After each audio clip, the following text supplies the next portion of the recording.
people than ever before living in a city, cities face more demands. More than half of the world's population now lives in a city, but more than half of them live in a city with less than 500,000 residents. Phoenix has half the population of Hong Kong, but its built-up area is 5 times bigger. In Hong Kong, there can be more than 30,000 people living per square kilometre. It's over 10,000 in New York, nearly 5,000 in London, and close to 1,200 in Beijing. Hong Kong's neighbour, Shenzhen, has experienced a population growth of over 3,000% in the last 30 years. In the last 30 years, Detroit's population has shrunk by 40%. The world's largest 40 cities combined create as much wealth as the entire United States. The 10 largest Latin American cities total more wealth than the whole of Africa. In sub-Saharan Africa, more than 200 million people live in urban slums. In Mumbai, there are 5 million. London has 5 times more green space per person than Tokyo, and twice as much as Beijing. Yet a Beijinger emits almost 4 tons of CO2 per year, while a Londoner emits nearly 10. In 2011, in Christchurch, just one earthquake damaged 45% of buildings. One flood in Brisbane cost the city nearly $500 million. There's no one way of looking at a city, but one thing is certain. The fragmented approach to urban problems is broken. Cities need more integrated thinking. With so much pressure on urban environments, we need to think differently about how a city operates, through a unique approach to planning, management, design, engineering, and imagination. In our urban laboratory, we can uncover the hidden potential in each city. We can make better cities together. AECOM Global Cities Institute. Okay. So with that, I'd like to call up Matt again, and both of us would be happy to answer any questions. Sure. Are you seeing a private-public partnership in building the cities, or how is this being paid? Because all the cities are, are not in such a good shape. Maybe some are, more majority are not. Right. So that's a great question, right? Who actually pays for this stuff? And there are different business models that are evolving. One of them is public-private partnerships, or PPP. You may be familiar with that.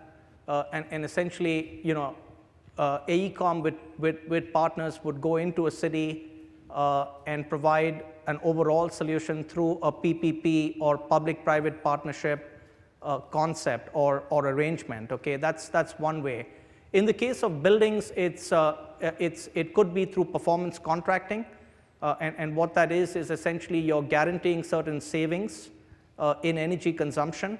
And therefore dollar savings, which is in fact paying for the retrofit and paying for some of the services associated with that. The other way in which we are approaching it is it's really difficult to get a city to say, yes, I want a smart city solution. It typically starts with a point solution or a specific problem that they're trying to solve.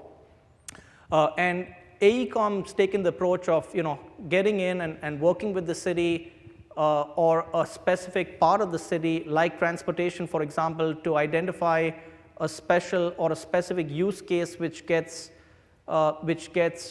solved through a solution, but then providing a roadmap in terms of how does that solution then become, how can that evolve into more of a smarter city solution, right? So and that's working well in terms of identifying a specific use case, a specific problem, providing a specific solution, but showing them the evolution to a bigger picture in terms of how they can get to a smart city or a smarter city, right, using some of those solutions, right?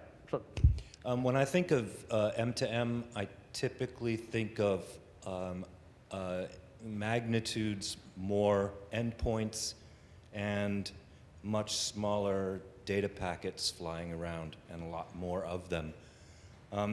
Would you say that represents a challenge that the cities are not prepared for in terms of their infrastructure? Is that a surprise to them? Is that one of the major costs that they have to consider? And does that factor into the roadmap even at that very first kind of flashpoint project that you're talking about, whether it's a smart meter or a traffic system or something like that? Right. You want me to take that? I think that one's for you. Okay. So yeah, that's a good question, right? So again, in terms of business models, one way to lower the entry point, so to speak, is a cloud-based solution, right? So rather than asking the client to buy hardware and software and implementation services, they would be much more open to spending a small dollar amount per month for a cloud-based service, and that cloud-based service essentially it provides them some value that they see, right, through the implementation. And bringing in the expertise to help the city get there, right? And that comes through companies like AECOM that have a domain knowledge or industry knowledge, but also combined with working with technology companies, right, that have the platform. Companies like Axeda, for example, and others, right? So it is finding an innovative way of lowering the resistance to the entry point. And a cloud-based solution, a low monthly fee based on a recurring model has worked well in certain instances. Ryan, you specifically mentioned transportation there as a key driver. Is that the key driver? Is that your fastest way in at the moment? If not, which other areas are you seeing giving you the biggest into the cities? That's a great question. So a smarter city, essentially has multiple domains. Smart transportation is one.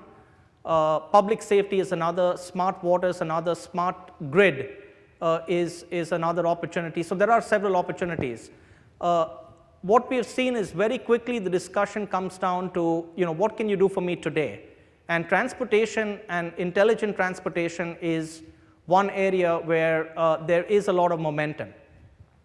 Essentially because if you look at big cities, there is a lot of congestion, right? And if you can come in and help them with managing that congestion, improving traffic flows, improving information provided to drivers on, through the signs on the road, enabling multiple agencies to start talking together. So for example, typically in a transportation operations center, you have public safety and police in the same location as the people who run the transportation network. Okay, however, they don't talk to each other. They not only don't talk to each other, but they have different systems. So, information sharing and collaboration is not easy. Okay, where I'm going with this discussion is, if we can help them with a transportation-based solution, we can enhance the collaboration and coordination between multiple agencies like transportation and public safety. That's a great in, okay, and we're starting to do that successfully in a few places. To add to that briefly, and going back to the question that you had over here about what cities can do given current financial challenges, we tend to think of cities as these monolithic entities, when in fact, especially from an infrastructure perspective, they're comprised of many different entities. In fact, a large amount is probably owned by private companies. So when it comes to your question of where is the easiest point of entry, is probably going to often be with the private companies that own large amounts of commercial real estate within a city. And I think we need to start thinking about smart cities as more than just one entity, not just the municipality. But a larger ecosystem of companies and people that need to be a part of a solution. So for example, I think an area that we work on a lot is how do you create innovative financing mechanisms for energy efficiency in buildings.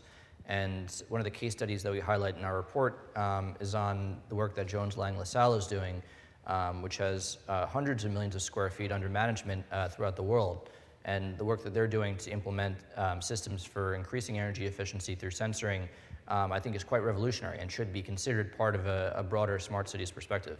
Matt, can you give an example of how the Carbon War Room actually works with companies? Do you go in and consult with them? Do you help them set strategy? Absolutely. So within the example of energy efficiency for commercial real estate, we helped set up a consortium of 4 different companies to put together a comprehensive solution for financing energy efficiency retrofits in California and Sacramento, and in Miami-Dade County in Florida.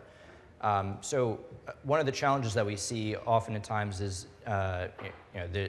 there's not really a connection between the service provider who would actually install the retrofits and the company that would, or the financial institution that would provide the upfront capital costs for completing those installations.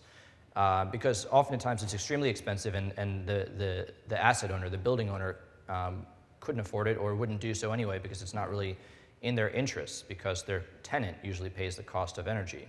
So we put together a consortium consisting of Lockheed Martin, Barclays Capital, a reinsurance company called Y-Green, and another company called Energii, essentially to put together a turnkey solution that could be rolled out at scale around the country.